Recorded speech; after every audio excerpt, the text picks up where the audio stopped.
What if I told you that one man, in one of Africa's most overlooked nations, is building what entire governments couldn't deliver in decades? That while others talk, he constructs. While some depend, he dares. While the world looks away, he rewrites the map of Africa. In Burkina Faso, a landlocked country once dismissed as poor and forgotten, a quiet revolution is underway. Not through slogans, through steel. Not by promises, by projects. Captain Ibrahim Traoré is not campaigning. He is constructing 10 mega projects in under 3 years. From Africa's first indigenous nuclear power plant to a gold refinery producing 400 kilograms daily. From 50,000 kilometers of roads to West Africa's most modern airport. This isn't just policy. It's power. It's pride. It's proof that a black nation can rise, not through aid, but through audacity. And here's what makes this moment historic. These projects don't stand alone. They interlock. They support each other. They form the engine of a self-sufficient nation. Traoré's vision isn't just about Burkina Faso. It's a blueprint for all of Africa. So don't blink. Don't scroll. Don't let them bury this story under silence. Subscribe and stay. Because what you're about to witness is the return of something we were never meant to forget. Dignity, built by our own hands. This isn't just infrastructure, it's a declaration. Africa is not waiting anymore, it's working. And this time, we're not asking for permission. In a world where energy defines power, Captain Ibrahim Traoré made a decision that many feared to even imagine. He would make Burkina Faso nuclear. Not nuclear for war, nuclear for life, for light, for labor, for liberty. On June 21, 2025, Traoré signed a historic agreement with Russia to construct Africa's first indigenous nuclear power plant. A project so bold, so complex, so groundbreaking that even the most developed African nations hadn't dared to try. But Traoré did, because while others calculate risk, revolutionaries calculate sacrifice. The partnership with Rosatom, Russia's atomic energy agency, isn't just a construction contract. It's a transfer of knowledge. A 5-year plan to create not only a nuclear reactor, but a generation of African nuclear engineers trained in atomic science, radiation safety, and energy infrastructure. The first unit is scheduled for completion by 2030. And when it switches on, it will mark a turning point in African history. The day a landlocked nation lit itself, with no foreign permission. But Traoré didn't wait for blueprints to begin. On August 25, 2024, he established the Burkina Faso Atomic Energy Agency, tasked with everything from drafting policy to preparing communities. Public forums were held across the country, not to convince, but to educate. Energy is not a luxury, he said. It is a right. And it will no longer be a privilege bought from abroad. Today, less than 21% of Burkina Faso's population has access to electricity. That's not just inconvenient, it's a silent emergency. No power means no cold storage for medicine, no night classes for students, no modern farming equipment, no internet, no industry. In short, no future. That's why nuclear energy isn't just a technology, it's a testimony. A defiant, intelligent response to centuries of engineered poverty. While France still sells electricity to West African countries from their own hydroelectric dams, Traoré decided to break the cord. Permanently, the power plant will be more than a local lifeline. It's designed to supply energy to the Alliance of Sahel States Confederation, a newly forming regional bloc that includes Mali and Niger. Nations also seeking to free themselves from Western control. The plan is continental in scale. Energy for the Sahel. Built by Africans, run by Africans, owned by Africans. Captain Ibrahim latest news isn't a trending topic on Western platforms. But in the hills of Burkina Faso, people know. In the dusty villages that once fell silent at night, now there's a different kind of buzz. Of possibility. Of planning, of engineers returning from training in Russia and China, They know the nuclear age isn't coming. It's here, and it has a Burkina Faso name on it. The symbolism is impossible to ignore. A nation once colonized and controlled is now splitting atoms. It's poetry in physics. A fire once stolen is now reclaimed. And make no mistake, this is not charity. This is strategy. Rosatom's agreement includes full tech transfer, local workforce integration, and safeguards to ensure that Burkina Faso remains the sole owner of its energy destiny. Western critics have already raised their voices. Too risky, they say. Too ambitious. But these are the same voices that stayed silent as African children studied by candlelight and women walked miles to charge a phone. If ambition is the crime, let us all be guilty. Because to Traoré, ambition is survival. Beyond electricity, the plant unlocks doors to research, agriculture, and medicine. Nuclear science will help map climate shifts, purify water, preserve food, and diagnose disease. A university department is already being set up to train radiologists, physicists, and clean energy technicians. It's no longer just about building power. It's about building people. But perhaps the most radical aspect of this project is not the engineering. It's the ownership. This isn't France building a dam. This isn't the World Bank offering loans. This is a sovereign state choosing to rise on its own terms. For centuries, Africa has been told what it can't do. Nuclear energy is Traoré's way of saying, watch what we can. And that's why this is more than a power plant. It's a declaration. It says that African development no longer needs permission. It says that the future will not be outsourced. It says that a new generation of black leadership is here, not to ask, but to act. So next time someone tells you that Africa needs help, remind them, we're helping ourselves. We're not waiting for a seat at the table. We're building the grid, lighting the room, and writing the agenda. Nuclear power is not just about watts and wires. It's about will, and Captain Ibrahim Traoré has plenty of it. There is a proverb in Burkina Faso that says, "The tree that bears fruit must protect its roots." For decades, Africa has borne fruit, gold, oil, cocoa, cobalt, but its roots were left exposed, exploited, ignored. Until now, on July 9, 2025, Captain Ibrahim Traoré broke a centuries-old cycle by launching Burkina Faso's first national gold refinery complex. It's not just a facility, it's a fortress. It's a statement. It processes 400 kilograms of gold per day, aiming for 150 tons per year. And every ounce is refined, graded, packaged, and certified on African soil. For the first time in modern history, the gold mined from Burkina Faso's ground is no longer shipped raw to foreign markets, melted in European cities, stamped with Western marks, and sold back to Africans at 10 times the value. No, now it stays. Now it builds. Now it belongs. The refinery was strategically constructed just outside Ouagadougou, in a high-security 24/7 surveillance zone, guarded not just by fences and cameras, but by a specialized anti-extraction task force. Sabotage, espionage, illegal smuggling, all anticipated, all neutralized, because Traoré understands something many leaders refuse to admit.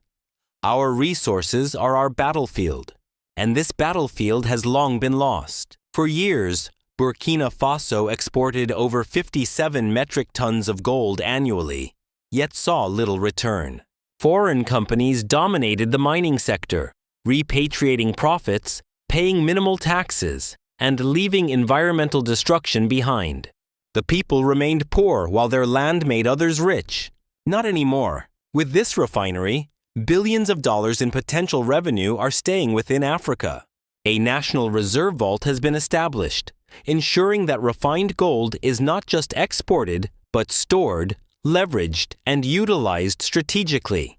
Burkina Faso now has the capacity to back its currency with gold reserves, strengthen its financial sovereignty, and negotiate from a position of power. And the job creation? Immediate and massive. Over 5,000 direct and indirect jobs. from engineers and chemists to transporters, artisans, and security teams. Training programs are already underway to upskill local talent. A new generation of Burkina Faso youth is learning how to assay, refine, and certify gold, not for export labor, but for national wealth. But beyond economics, there is something deeper at play here: dignity. For centuries, Africans watched as the very soil beneath their feet was carted away, as foreign powers grew rich while local communities sank deeper into poverty. Now, for the first time, the people see gold as theirs, not just by geography, but by control. Only the wealth of our land should build what protects that land, Traoré declared during the refinery inauguration. It wasn't a speech, it was an oath. This project is also a cultural revolution. The refinery includes a small on-site museum dedicated to Burkina Faso's gold heritage, honoring pre-colonial mining techniques, traditional craftsmanship, and ancient trade routes. Elders who once panned rivers by hand now walk through halls where modern machines polish and seal bars stamped "Made in Burkina Faso." The symbolism is impossible to ignore. The same hands once forced to dig for empire now forge for independence. And for those who wonder, why such military-style security? The answer is history. When African nations attempt to control their resources, external pressures rise. Leaders disappear.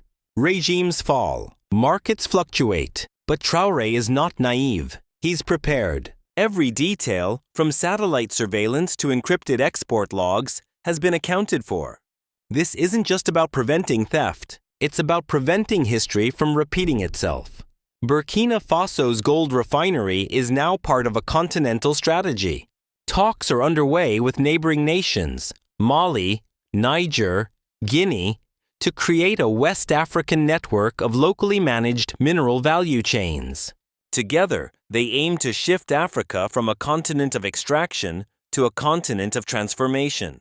No longer raw exports, no longer foreign currencies, no longer silence. Captain Ibrahim's latest news should be on every African front page.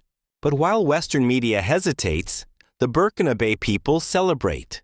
And Africans across the diaspora watch with rising pride. Because in this gold refinery lies a lesson. Our wealth was never the problem. It was the permissions we gave others to define it.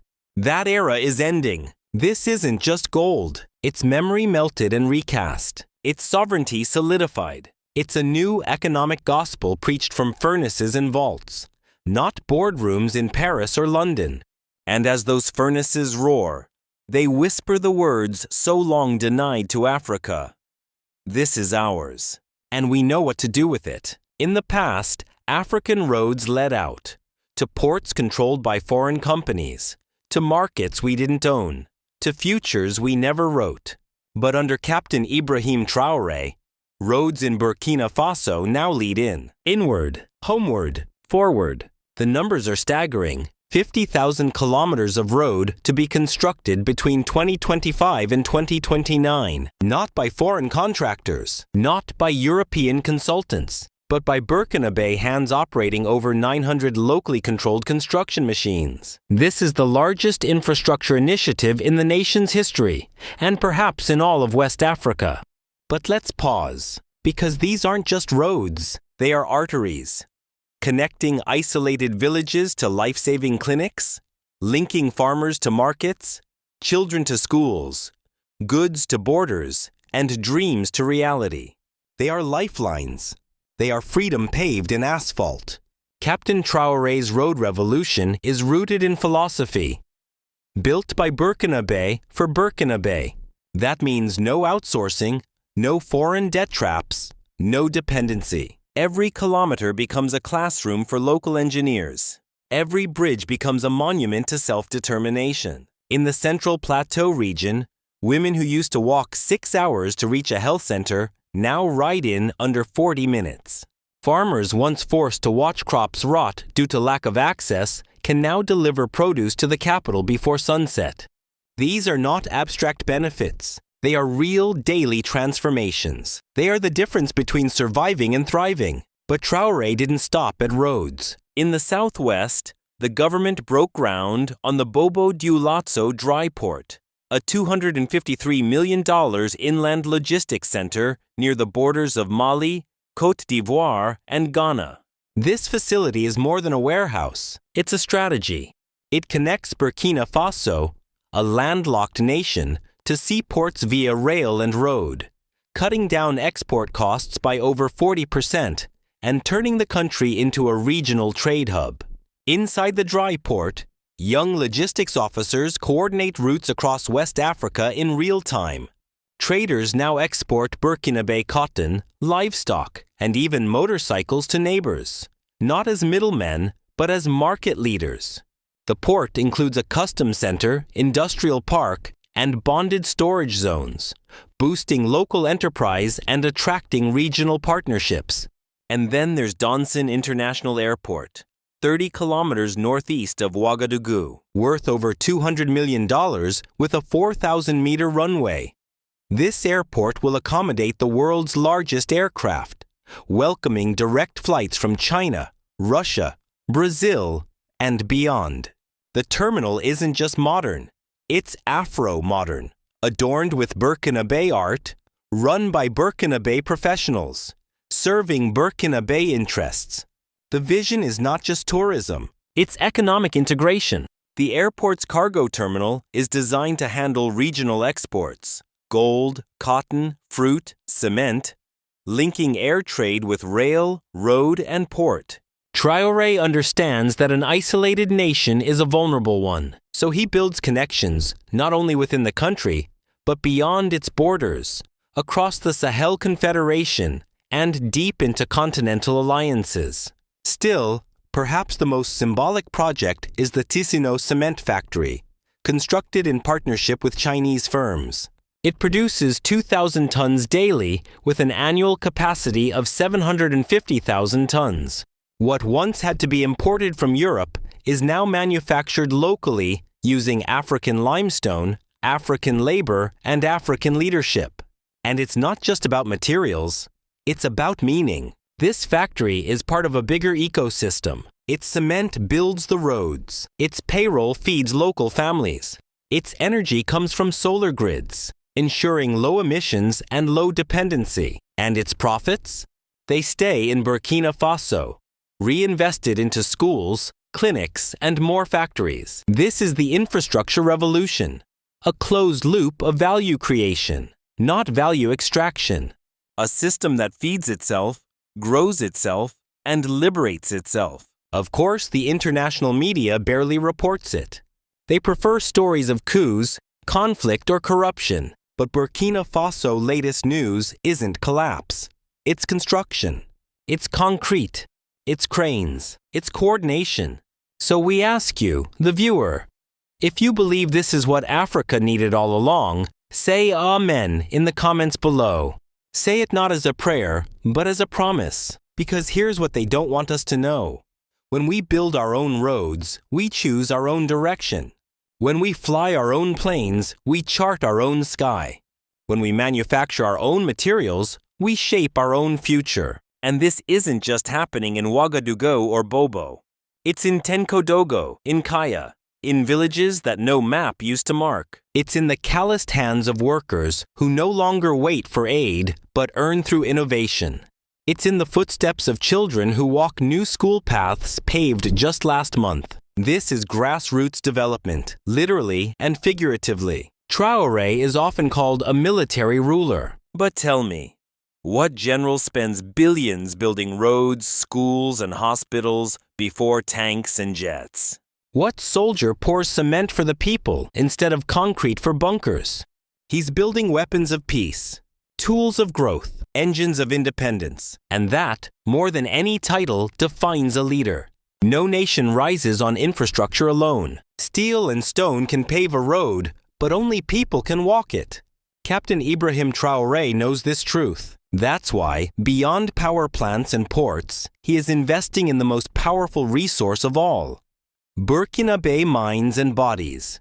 His mission is simple. If we want a strong Africa, we must build strong Africans. That begins with health. In 2025, Traoré launched the construction of West Africa's most advanced medical facility, the University Hospital of Bobo-Dioulasso.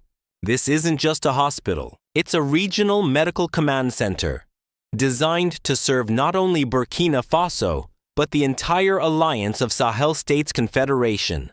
The scale is unprecedented. Multiple surgical units, intensive care wings, maternal health centers, trauma units, and a full academic campus. It includes one of the region's first high-tech medical research labs, focusing on tropical diseases, diagnostics, and vaccine development.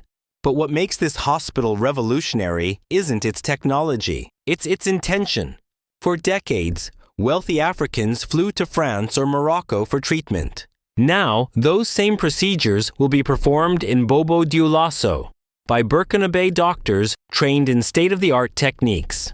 With Russian and Chinese medical institutions as partners, the hospital includes ongoing exchange programs, technology sharing, and postgraduate education for local medical staff. This is not just reversing brain drain, it's building brain gain. Already, over 120 new medical students have enrolled in the expanded University of Bobo-Dioulasso Medical School, with special scholarships for rural and female students. Nursing and technical training institutes are being added, and perhaps most exciting, the hospital will launch a mobile health service fleet, bringing prenatal care, vaccinations, and emergency response to communities once considered too far to reach, and it's personal. One such student is Fatimata, a 26-year-old from the dusty town of Gaoua. Her mother died from childbirth complications in a clinic with no doctor, no generator, and no running water. Today, Fatimata studies pediatric medicine, determined to be the very doctor her mother never had. Captain Ibrahim's latest news gave me more than hope, she says. He gave me a place to study and a reason to stay. That is the legacy Traoré is building. Not just hospitals, but healers. Not just schools, but scholars. And it doesn't stop at medicine. Across the country, new technical training centers are opening in regions previously overlooked. Youth are learning trades aligned with national projects. Welding, construction, electrical engineering, software development. Every factory has a classroom. Every construction site is a laboratory. Education is no longer theory. It's transformation in motion.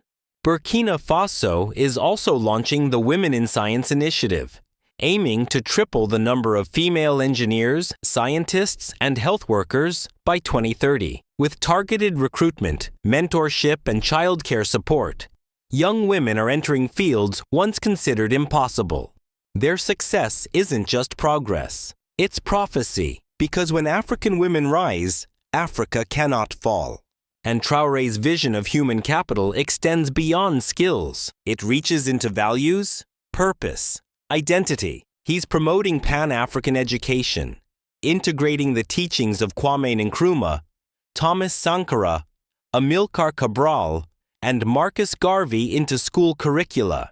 Students now study not only colonial timelines, but revolutionary strategies. They learn about exploitation, resistance, sovereignty, and systems building. It's a curriculum of consciousness. One principal put it best. We are no longer preparing workers for other people's economies. We are preparing builders for our own. The results are visible. In the eastern region, school attendance is up by 37% since 2024. In the north, dropout rates among girls have dropped by half. Vocational graduates are forming co-ops, repairing solar panels, building homes, managing transportation networks. It's not a miracle, it's a model. But like all models, it must be protected. Traoré knows this. That's why he insists on linking every investment in people with parallel investments in protection. Security for schools, salaries for teachers, career pipelines for graduates. He's not just creating opportunity, he's anchoring it in policy. Western observers ask, how can Burkina Faso afford this? Traoré answers, we can't afford not to. And he's right. No African nation can afford another generation of lost minds, untrained hands, unhealed bodies. Because the cost of that failure isn't just GDP, it's dignity. Burkina Faso's investment in human capital is already inspiring other nations. Delegations from Mali and Niger have visited Bobo-Dioulasso. Plans are underway for a regional health coordination board, sharing research, responding to outbreaks, and standardizing care across the Sahel. Africa is building not just national, but continental resilience. So next time you hear someone dismiss this movement as just another military regime, ask them, how many military rulers build hospitals before they build highways? How many rewrite school books before rewriting constitutions? Captain Ibrahim Traoré is not just building a nation. He is nurturing a people, and in doing so, he's reminding the world of a truth we once knew deep in our bones. We are not broken. We are building. When we think of African development, few dare to mention space, satellites, or electric vehicles. The world taught us to aim low, to be grateful for roads, to applaud the arrival of electricity, even if it came in flickers. But not Captain Ibrahim Traoré. He understands that dignity doesn't just walk on land. It flies in orbit. It rolls on electric wheels. It pulses through data cables. That's why the final pieces of his 10-project vision go beyond Earth and into the realm of high technology. Let's begin with Burkina Sat-1. On July 5, 2025, Burkina Faso launched its first indigenous satellite program. The satellite, built in partnership with Russia and Iran, is designed to support telecommunications, agricultural monitoring, climate analysis, and emergency response. For the first time, Burkina Bay scientists are controlling orbital data from Burkina Bay ground stations, processed by Burkina Bay engineers, serving Burkina Bay farmers.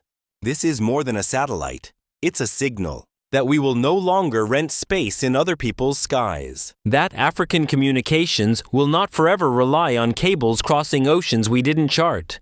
Burkina Sat-1 is just the beginning. Plans are in motion for a second satellite, focused on education and e-health.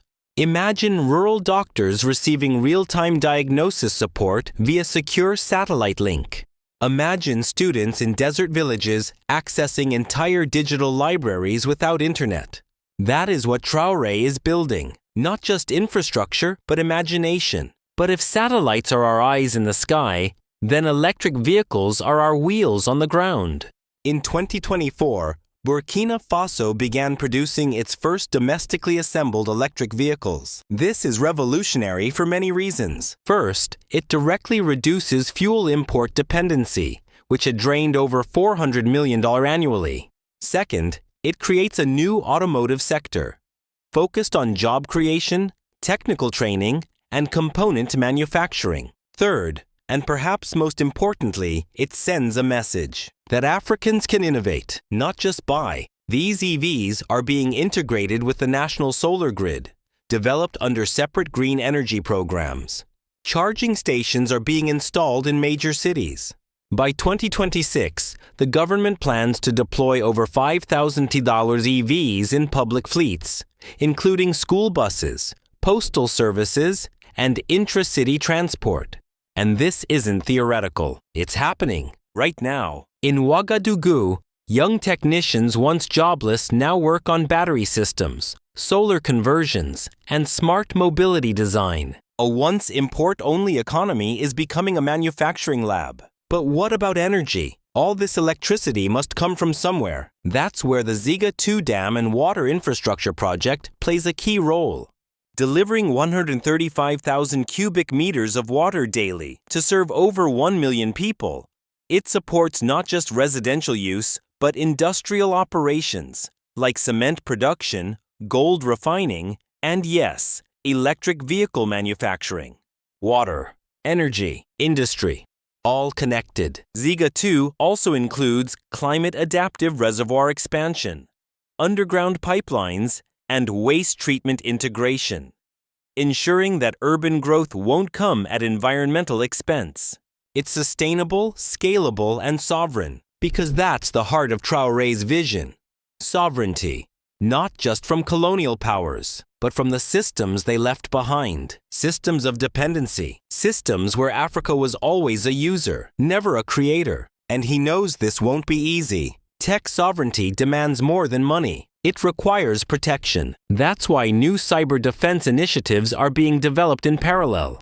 With help from allies in Iran and China, Burkina Faso is training its first generation of digital security analysts. Their job is to guard infrastructure, from satellites to EV software, from Western cyber threats and foreign surveillance. Because let's be clear, Africa's rise will be resisted. History shows us that every step toward independence is met with manipulation. But this generation is ready. They do not fear the future. They're coding it. And all of this comes back to the same truth. Development is not an event.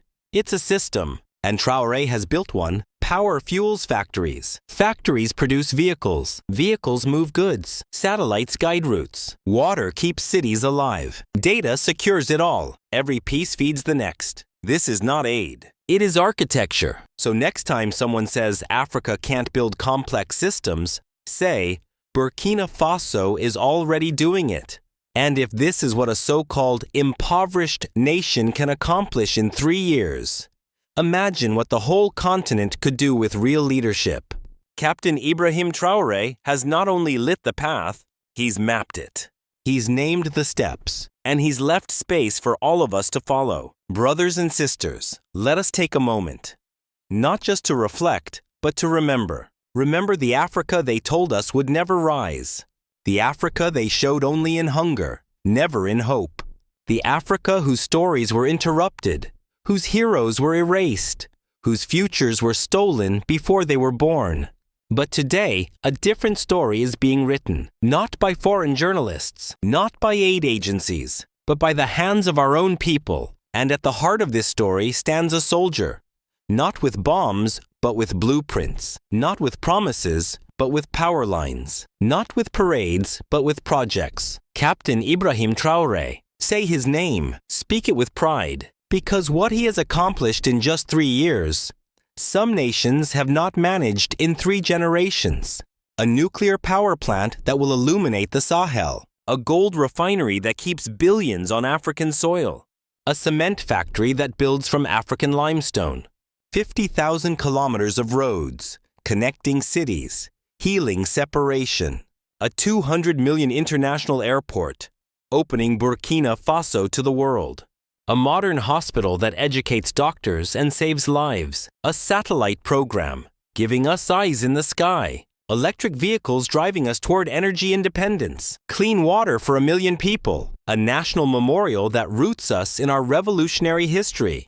Captain Ibrahim's latest news is not just a news update. It is a call to consciousness, a reminder that leadership is not about luxury, it's about legacy. And the legacy Traoré is building isn't temporary. It is generational. He has done what many feared, shown the world that African development doesn't need Western permission, that we can build, manufacture, refine, export, innovate, without being told how, without being told who to thank. Every project we've seen, every dam, satellite, hospital, is part of a complete development ecosystem. It's a living organism. The roads fuel the factories. The factories drive the economy. The economy funds education. The education trains the people. The people protect the nation.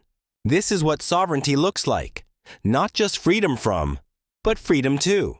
To choose, to dream, to deliver. And yet, while we celebrate, let us not forget, they will try to stop this.